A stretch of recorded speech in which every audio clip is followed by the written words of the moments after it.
Episode 154.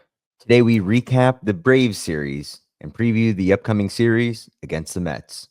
You're listening to the Bucco Bantr Podcast, brought to you by the Just Baseball Media Network. Cue the music. Rockin' 101, she compliment my taste. Whiskey in my lemonade, cause I like the way it tastes. Best seats at the Pirates, yeah, they let me run the base. Yeah, my time is like my money, cause I can't afford to waste. Wifey is a lawyer, take my date to my dates. Order steak by the plate, send in case after case. Run my race at my pace, clear the grass of the snake. Welcome back to another episode of Bucco Bantr, and the Pittsburgh Pirates have won a series. Holy shit. Start off the episode with an expletive. Let's go. I know. I mean, why not? Crazier things have happened, right? The Pirates are winning games. Two out of three. Things have happened. Crazier things have happened. Before we get into it, go to tseshop.com. Get all your Pittsburgh sports memorabilia needs. Pirates, Penguins, Steelers, and more. Go over there right now. You get Andrew McCutchen signed memorabilia, Paul Skeens, pretty much anybody that your heart desires. Go to tseshop.com. You can go find the link in the bio to let them know that Bucco Bantr sent you. What a weekend at the park, Scott. It was a fun weekend at the park, man. There was something to cheer about. We had our credentials on Saturday, and today on Sunday we were on the field a little bit pregame, and man, did it feel different out there. Yeah, let's get into it, right? It's just so we've been on the field a bunch of times now before the games. We'll get there at like as early as 10 a.m. for a 4 o'clock game, which is for a 1 o'clock game, we'll get there around like 9 to 10. And then a 4 o'clock game, we'll get there from like 11 to 12. Right. Yeah. So we're at the ballpark for a long time. We want to get there. We're in the dugout. We're on the field. You get a vibe for how things are. And the first, 3 or 4 times that we were out there, pre-Shelton firing, you could tell that it was a miserable ball club. Nobody was out there taking ground balls. We didn't see certain players out there at all pregame. Not throwing, not hitting, not taking ground balls, not stretching, not running, anything. I think in all the times that we were out there, we saw the same guys out there a handful of times. It was sad, right? It was the picture of a losing ball club that can't get anything right. The Saturday game, coming off of Don Kelly's first win, we were out on the field, and it was electric. Guys were laughing. Guys were smiling. Everybody on the team was out on the field. We saw Endy Rodriguez out there goofing around, taking ground balls, getting some work in. Nick Gonzalez is moving around. We saw him take batting practice with a torpedo bat, I might add. And he was also taking ground balls, moving laterally. We had a chance to talk to him. He said he's feeling good. I would expect maybe a rehab assignment coming sooner rather than later. He looks decent. You saw Key Brian Hayes out there. You saw IKF taking ground balls. It seems like he's going to be back probably without a rehab assignment. Everybody was happy. It was a good time. It was different, man. We got there early before guys started getting on the field, but then everyone started coming out. I feel like the last few times we've been out there, especially on a Saturday, we don't really see everybody out there. Like, not everyone does pregame work on the field. It also depends on the day, I guess. But on Saturdays, we haven't really been seeing guys out there. You expect like a late game, people would always be out there. We saw everybody. We both looked at each other like, this looks different. Okay. And like you said, it's like Brian Hayes out in the field, joking around with people. Endy, IKF, Nikki G, like you said, all guys that are right now on the IL, they look like they're making their way back and putting in some work. It was just a different vibe. It was a completely different vibe from just a week prior, and it was refreshing to see. I started thinking, like, could they just start knocking off some wins here going forward? Because this team is playing together, or the vibe looks different. If they start playing together, if the spirits uplift, like we said, it seemed like there was no energy in the club clubhouse. It was lifeless in the dugout. When you get a little bit of life in there, crazy things can happen. And they did this weekend, man. They battled. They played well for the most part. And they won a series, which is all you can ask for. Against a pretty good team who started off the season slow. But the Braves are probably a playoff team when all things are said and done. Yeah. The clubhouse was 50 pounds lighter. Yeah. Right. A weight has been lifted. And I'm not saying Don Kelly is the solution. I think he's far from it, right? There's a good chance he's not even the manager next year. But guys rally around a change. Right now, before that, there was no change happening. It was the same story every single night, right? Good pitching, no hitting, score 1 or 2 runs, or none. Get shut out. Most in MLB baseball, Major League Baseball. But like, if you could rally around something and the organization makes like a move, it kind of shows the players like, okay, maybe we can do something different too now, right? Or like we can be ourselves a little bit more. We can let go. It seems like they like Don Kelly. From everything that we've heard, Don Kelly is an awesome guy. We've chatted not much with him, but just like in passing, super nice. We met him for the first time at the Fan Fest, right? At the Fan Fest, and then in the tunnel at PNC. And it matters. A manager in baseball, no matter what you say, I know you could look at teams like the Dodgers and the Yankees and the Red Sox who have all this talent and say like, well, it's a product on the field. Of course, it's a product on the field, but you're there for 162 games. These are human beings, right? Everybody's going to have different personalities, and it's the manager's job to rally everybody to get there, to put out guys on the field that want to fight for each other. And we didn't have that before. I'm not saying we can have that. And maybe Don Kelly's more of a player's coach. Maybe he's I don't want to say more likable, because I'm not trying to trash what Shelton was doing. I think Shelton was definitely a scapegoat, and we can get into that a little bit. Not saying he shouldn't have been fired. You've given that long of a leash, it's going to happen. But I think if I'm just going to sum it up, it's change, and change can be good. That's all I was going to say. Is this isn't like an indictment on Derek Shelton. This isn't like proclaiming Don Kelly as the second coming. But I just think the clubhouse needed a change, and I think the guys were like ready for a change as a whole.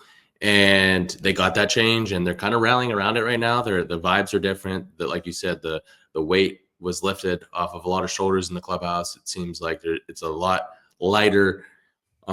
So yeah, it's just change. That's all it is. And a lot of these lineups are and have been the same as Shelton's for the most part. I really like what Don Kelly has done with the bullpen so far early on. I really, really do, man, because there's certain things like I noticed today, and we'll get into the single game recaps, but just to give some examples, like Tanner Rainey didn't have a good outing today. He gave up 3 runs. I could have seen Shelton riding him a little bit longer, like knowing how he's used the bullpen.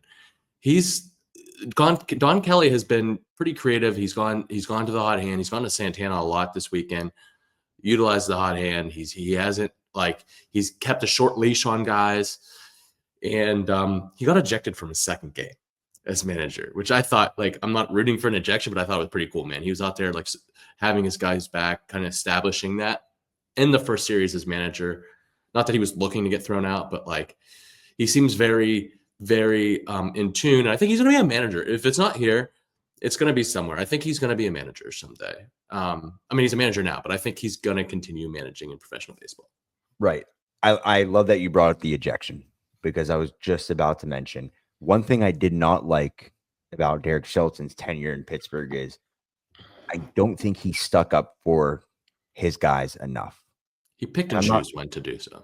I'm not rooting for ejections or guys to blow up constantly, but there are very clear times when a guy is getting squeezed or things aren't going your way, and you need to rally around your team, or you need to have your guys back. And instead of your player getting ejected, it's your job to step in and back him up. Show the guys that you're looking out for them and you're going to go to battle for them. you can't take the field, but you're doing everything that you can to fight for your guys. And Don Kelly did that. And he said, listen, I'm going to do whatever I can to have my guys back. Beautiful, man. Get out there, get ejected. That's fine.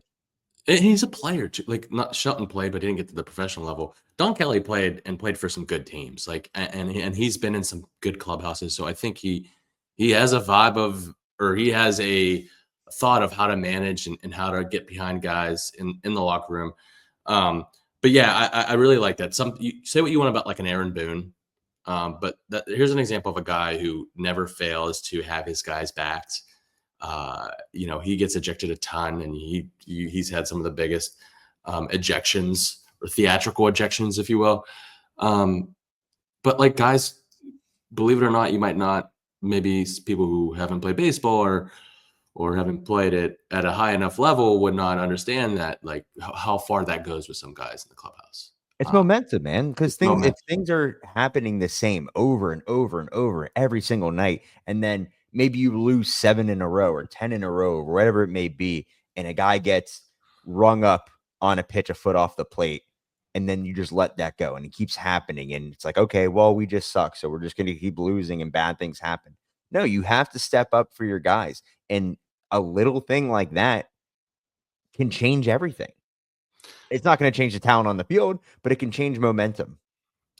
Yeah, and not to spend more than 10 minutes on this, but I also just want to add lastly about Don Kelly. He's a Pittsburgh guy. Like, I think that endears him to, like, after what we've been through to start this season, after what we've been through the past 5 years, as an organization, as fans, I think there's that factor goes far with Yinzers. It does. Like, being a Pittsburgh guy, being a local guy, understanding what it's like to be a Pirates fan, growing up here, and what baseball means to people. I think that's something that I think fans are going to cut him some slack when things don't go well.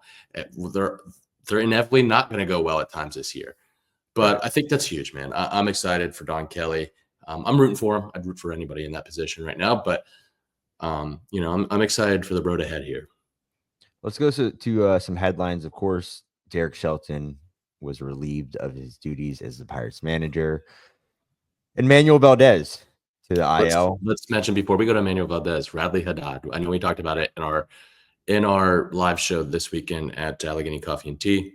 But Radley Haddad was a game planning coach. I believe he was more so like the guy pulling the strings behind the scenes, like with matchups. And everyone talked about Shelton playing matchups too much, to a fault.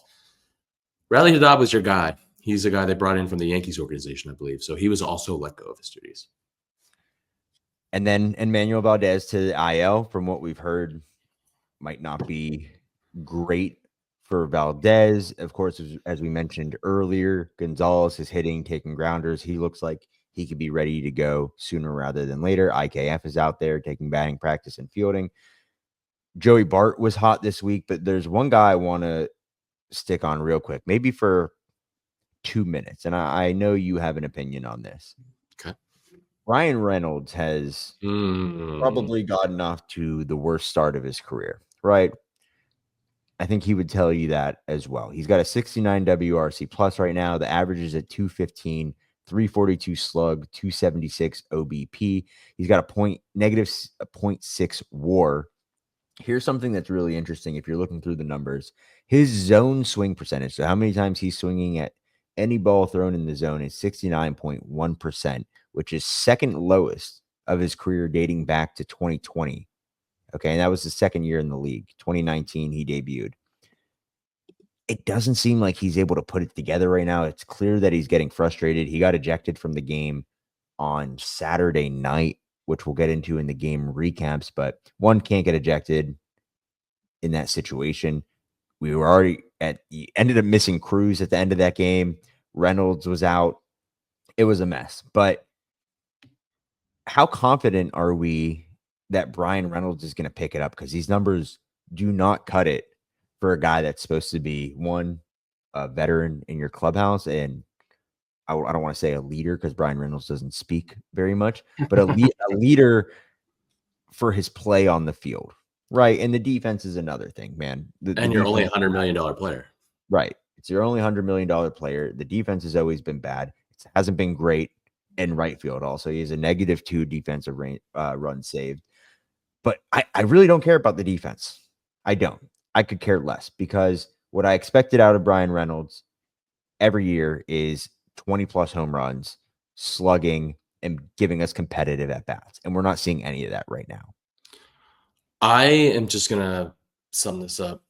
I think June is historically his best month, right? Like we always talk about how he gets hot in June. I think as a fan, you root for that, obviously. Root for that. You want him to get things going. A 215 average and a 276 OBP are not going to cut it for a guy that you're paying that much in a small market, right? 342 slug, like he's got to do a lot more, especially when he's well below average in the field. You root for a hot June, and I think you need to take advantage of him while he's still 30, 31, however old he is now, and trade him in July. I think it has to happen. And like this team isn't going to make the playoffs this year, right? Unless there's like a miraculous like run where they win 20 of their next 30 and they really get things clicking. This roster isn't constructed to compete at this very moment. Brian Reynolds is not going to be on your next contending team. And he's 30, by the way. 30. He's 30. Yeah. Let's get younger. Let's get more upper level bats. There's a contending team that will overpay for him in July. That's the time to trade guys to get more bang for your buck than in the offseason. I think it's an opportunity you can't pass up. This organization has too often failed to capitalize on their assets. And I don't know how much of an asset he is right now, but if he gets it going in June, regardless, you're going to hear people complain about, oh, of course, the Pirates trade or blah, blah, blah, blah. You're going to hear that from Pittsburgh fans. You're just going to hear it. But guess what? You got to do it. And I'm like on this train right now where like I was floating that idea out there for a little bit for the past couple of weeks, but now I'm like fully on board just with the state of the organization. Sure. So basically what you're saying is the second rebuild, which is happening. It could be a quick turnaround. It doesn't have to be a full teardown. But you are saying it needs to be torn down more than what is on the surface right now. Yeah. Because a lot of people would look at this team and say, listen, we have to obviously keep Skeens for as long as we can. We have to keep Brian Reynolds. We have to keep O'Neal Cruz. Keep O'Neal, yeah. I think so. Like, I just think I've said it over and over again. This team is built with a bunch of puzzle pieces that don't fit together. Brian Reynolds is not going to be a part of the next contending team, hopefully soon. I think you need to, what makes you be like a Cleveland, be like a Tampa, what makes those organizations successful is drafting well, is capitalizing on their assets and getting guys in return to build the next team. It's not necessarily a teardown. I don't think trading Brian Reynolds at this juncture would be a teardown. You give opportunity to young guys, you get the next Brian Reynolds at some point. Like Brian Reynolds he was a prospect, but was he ever a top 50 guy? I don't know. I don't think so. But regardless, I think it's something that you have to explore, and I hope it's with how much they failed to do in the offseason. I hope the current regime is able to turn things around a little bit, maybe buy and sell a little bit at the same time this July, and prepare for a better improved team next year. Because guess what, you can't get much worse than what this team is right now. They need to pick a direction. And I'm going to transition this into Joey Bart, because Joey Bart has been one of our best hitters at the plate. Right.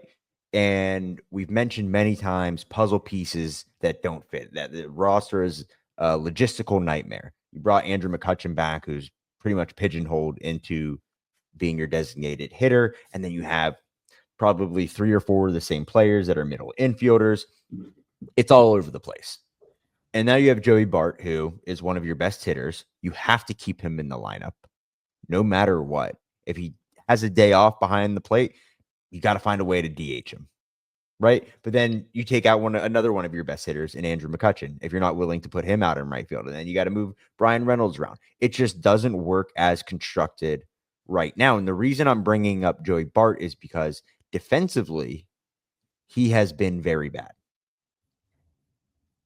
It's been bad. -2 defensive runs saved. It was -4 last year. He's seventh in the 7th percentile in framing. There's been 57 catchers to step behind the dish this year. He's 54th in pop time. So this is the same issue we had last year with pretty much all of our catchers, especially Yasmani Grandal. If it's not Paul Skeens holding a guy on, it's pretty easy for the other team to just take advantage in the run game. But you have to keep him in the lineup. I don't think he's going to be a defensive catcher ever. And that might be okay if he could be a guy that catches every once in a while, and hopefully an Endy Rodriguez, or I mean, you'd hope Henry Davis does. But as it works right now, do you continue with him behind the plate making mistakes as long as the bat's in there? He's not slugging also. Let's make that clear. It's been singles, but like he's still getting on base. Yeah, I think you need to bat. He's hitting the ball hard, man. He had a couple of hits up the middle actually that were just scorched line drives, and I'll take that. I think maybe to keep him around, to keep the bat around, you can't do this with Kutch on the roster, but eventually platoon him at first base, make him a DH first base platoon. Like that's a possibility. He's a big dude. Like, not that you need to be big to play first base. We've stood next to Emmanuel Valdez, and he's not the biggest guy on earth, but I think Joey Bart, if you want to preserve the bat long term and keep him around, you can definitely move him there. But that's the problem with this team overall. Well, not the only problem, but one of the biggest problems defensively. Man, this team is atrocious defensively. Like, just it's not even like we have a bunch of like slugging bats and you're dealing with the defense. Like, you don't even have that. Like, you just have a bad team with bad defense, and yeah, they can't afford to have that in so many different positions. They just can't. And I don't know what the solution is at catcher, man, because Henry's not hitting, not even a little bit. If he was hitting like 200, I'd be like, okay, I'll deal with it, because I think he's approved behind the plate.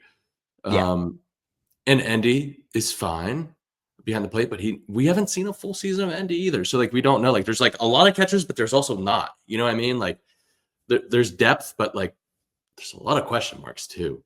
So yeah, big concern with Bart, man. But you got to keep the bat around right now. It's sample size, especially with Henry and Endy too moving forward. Yeah. And Endy has been hurt most of the time. Hasn't had much go at the MLB level. So it's going to be interesting. Let's get into the game recaps here. I'll get it kicked off on Friday. Don Kelly's debut, 3-2 W. Falter went 6 innings, 2 hits, 2 walks, 3 Ks, 56 strikes on 89 pitches. The bullpen, Sugar went 2/3, 1 walk, 1 K. Then you had Caleb Ferguson to finish off the inning with 1 K. Bednar, 1 inning, 2 hits, 3 Ks. And then Dennis Santana, 1 inning, 3 hits, 2 earned. They held on the last minute. Canario, opposite field home run for a second on the year. Triolo had his first of the year in the 6th inning. Kutch had a double that just missed getting out of the park. As a team, 12 Ks, no walks, 5 hits, 0-for-1 runners in scoring position, 1 left on base. They won. I'm not going to complain about wins, right? But as you're going to see what the trend this whole series is, it's the same team. Yeah. It's the same team. They're not going to slug. They're not going to hit. They're not going to put the ball out of the park. They're going to leave guys in scoring position. But they managed to win. So fine. Up 3-0 twice this series, almost managed to lose both of those games. I thought both of those games were managed pretty well, though. And they ended up squeaking out the W. But like you said, same team. Also, Canario was a last-minute replacement in the lineup. I said on the live show, Don Kelly might be a genius for that. I'm joking. But also, Canario, in all seriousness, 3 straight games with an extra base hit. It's only one. Yeah, I mean, like, you need that. You need that slug. And I like that he's getting a lot of time in the lineup. He's only hitting 160, but man, you hope that bat. He's taking some hacks today where I'm like, dude, he's trying to hit that ball to freaking Philly, dude. Like, it's he takes some aggressive hacks. But I'll take it, man. What is he gonna do? Strike out? Like, okay, fine. We got everyone's doing that anyways. 12 other guys that do that anyway, so it doesn't matter. All right, let's go to Saturday. 3-2, opposite direction, 11 innings. They lost this one. Andrew Heaney pitched well. Quality start. 6 innings, 4 hits, 2 earned, 3 walks, 2 Ks, gave up a homer. Only 4 whiffs. Not really looking at whiffs with Heaney. He's had some outlier games this season, but bounce back game for him. Tanner Rainey, 1 inning, 1 hit, 1 K. David Bednar, man, he's looked better. He's back. 1 inning, 2 Ks. His ERA is down to 4.09. That's the lowest it's been, I think, in 2 years. He had 3 whiffs as well in that 1 inning. Dennis Santana went an inning, no hits, 1 K. Caleb Ferguson went 1 inning, no hits, 1 walk. And then Shugart earned the loss in extra innings. Didn't give up an earned run, but 2 walks, 3.31 ERA. Joey Bart went 4 for 4 with an RBI. This is a game, his average is up to 286. This is a game that Don Kelly got thrown out of, like, I believe in the 6th. Canario went 1 for 4 with a double. That double is 109.6 miles an hour. Gorsey went 2 for 5 with an RBI, 9 hits total, 2 for 18 with runners in scoring position, man. 14 left on base, 10 Ks. This is a recipe to lose a game. Couple managing decisions that I didn't like, and this was post Kelly getting thrown out. Mike Ribello replaced him as the interim manager. Scary thought, because I think we should have an interim third base coach, but whatever. It's like high school baseball. Your third base coach is your head coach. Yeah, exactly. Joey Bart had 2 hits this game. He went 4 for 4. He was like 6 for his last 8 entering today, or after today's game. 2 hits exceeding 110 miles an hour. It was barreling the baseball. In the 8th inning, Mike Ribello decided to pinch run G1 Bay. That was, to me, I get you're trying to score runs and get a guy with wheels on base, but he's shown time and time again to make some bonehead decisions on the bases. And you can't really take Joey Bart's lineup, man. You just can't. I think that his place in the order came up in a critical spot in extras. So I thought that was a bad decision, especially in the 8th inning. I see it in the 10th or the 11th. Yeah, because at that point now you're missing O'Neal Cruz, Brian Reynolds, and Joey Bart. Yeah. So you can't take the hot hand out of the lineup like that. But 3-2 loss, extra innings. Take us into Sunday, Adam. Yeah, before we get into it, O'Neal Cruz day to day. So it's a hip discomfort or lower back. Something of that nature. I mean, it doesn't seem like it's going to be an IL trip right now, but he had the day off today on Sunday, the 4-3 W against the Braves series win. It was Carmen Shove Day, man. Arrive, shove, leave. Carmen Majinski, 5 2/3, 4 hits, 1 walk, 2 Ks. By far his best outing as a starting pitcher easily at this level. 54 strikes on 83 pitches. The bullpen consisted of Barucki, Rainey, Wentz, Santana. Outside of Rainey, everyone was good. Rainey could not complete an inning, 2 hits, 3 earned, 1 walks. Wentz finished off that inning, and then Santana came in to close the door. Offense, Hayes had 2 hits.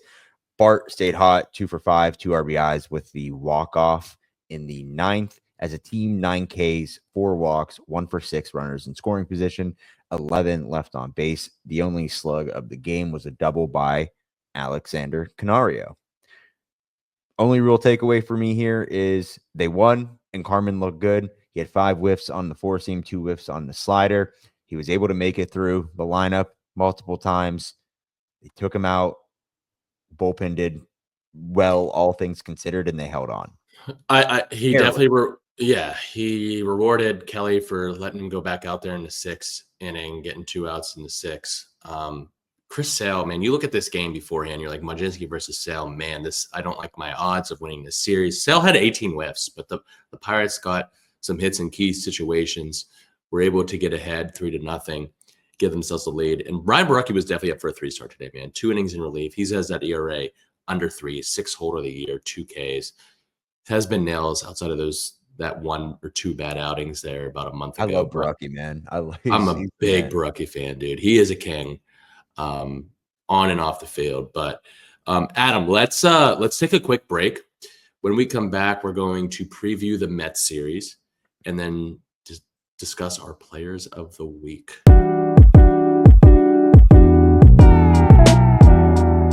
All right, Adam, we've got the New York Mets this week. We're going on the road, playing some more NL East competition. First New York and then Philly on the weekend.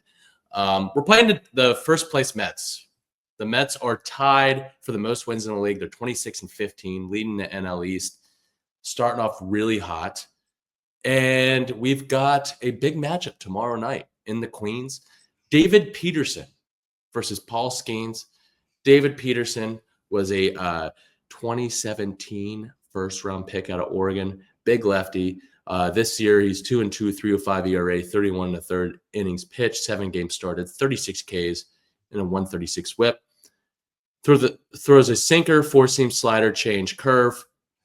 He'll throw that sinker about 30% of the time. That slider is his main secondary at 18% of the time.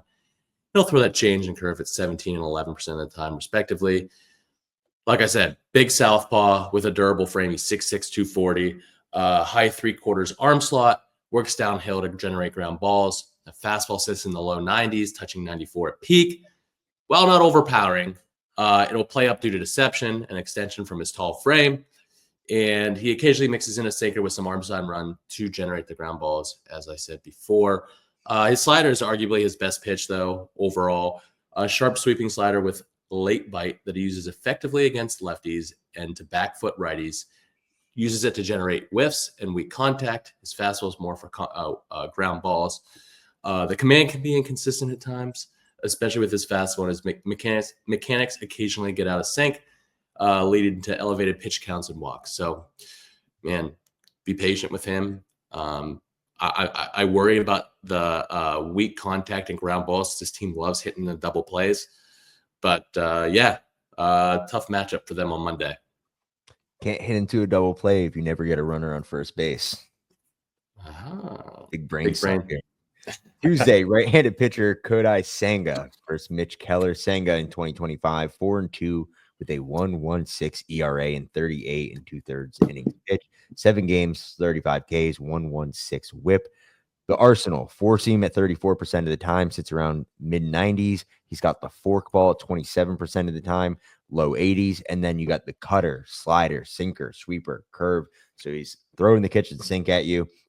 But the stuff went on is gross, man. Senga has a fluid, athletic delivery with a 3/4 arm slot, hides the ball well, and uses his lower half efficiently. Legitimate frontline stuff led by elite velocity, high-octane fastball, nearly unhittable splitter, and the ghost fork. You've probably heard of it. He throws a pitch called the ghost fork. This is Senga's signature pitch, a devastating split finger fastball with violent late drop. This pitch has elite swing and miss potential and tunnels extremely well with his fastball. It's one of the most effective off-speed pitches in Major League Baseball when he's locating it. He's on this year right now. His stuff looks good. So Tuesday is going to be quite the matchup. Wednesday, we've got Clay Holmes, familiar face, versus Bailey Falter. This year, Clay Holmes, 5-1 with a 2.74 ERA. First year as a starter, 42 2/3 innings pitched, 8 games started, 44 Ks and 124 whip. This is a 2011 ninth-round pick out of high school in Alabama by the Pirates. He was traded to the Yankees in 2021 for Diego Castillo and Hoy Park. Both are out of baseball. So great trade there. It's Clay Holmes. His repertoire includes a sinker, a change, a sweeper, a slider, a cutter, and a 4-seam. He throws that sinker 38% of the time. The change and sweeper around 15% of the time. Elite sinker, one of MLB's best ground ball inducing pitches. The slider complements the sinker perfectly. Good tunneling and put away ability. Keeps the ball in the yard. He's known for that. Very low home run per 9 rate. That power sinker, though, man, comes with elite velocity and heavy arm side run. Generates an extreme high ground ball rate at 60% plus. Inducing soft contact and double play balls. There's that bugaboo of ours. He uses it early, often, and in big spots, especially inside to righties and down to lefties.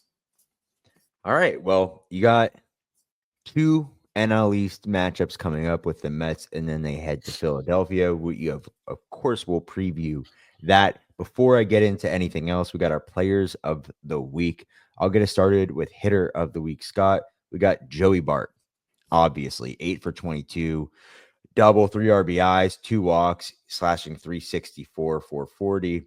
He was on one.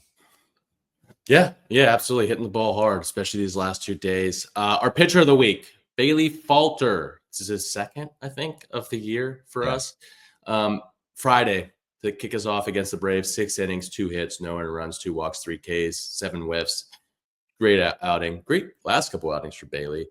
He's been nails, but definitely our best performance of the week. I think some relievers might have been up there too, like Ryan Barucki had a good week. Dennis Santana, for the most part, had a great week. So shout out to Bailey Falter, and hopefully we get some quality starts here in the Queens. Absolutely. It's going to be a tough week, man. Big road trip coming up. See if they can carry that momentum off the Don Kelly high going into New York and then Philadelphia. Couple of things.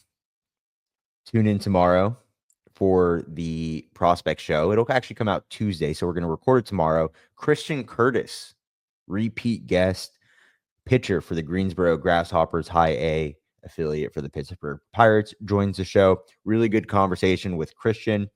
Those minor league shows are awesome. Getting these guys on, talking about not really their journey to the show. That's more off-season talk, but we're getting into what is going on right now. If it's a pitcher, their arsenal. If it's a hitter, their approach, the feel for the game, how they're adjusting, and so on. Really enjoy those conversations. So again, we'll have Christian Curtis on, which will release Tuesday morning. And then the next couple of weeks, got some good ones lined up as well. So excited to introduce everybody to more athletes in the Pirates system. Go check out the show from Allegheny Coffee and Tea from this past weekend. It's on YouTube. The audio will be up tonight, I believe. Mm-hmm. And then we'll see you on Wednesday. If you don't already follow us, what are you doing? Social media is popping right now. There's a whole debate about the best pizza place in Pittsburgh. There's some fighting going on in the comments, man. I'm getting roasted. Yeah. I said Aiello's is good, and people are like, do you not like pizza? Yeah, it's like you must hate pizza if you think Aiello's is the best. And listen, I don't think you hate pizza, but I have a hot take. I don't think Aiello's. I'm like anti-Aiello's and Minio's. I think they're overblown. I think Minio's is overblown. I don't like that much cheese on my pizza. My stomach cannot handle it. Yeah. But Aiello's is good, man. Everyone else, I mean, listen, this is subjective. You're allowed to have your favorite. You like what you like. Exactly, man. But go over there, comment. Let us know what your favorite pizza place is. Love is love.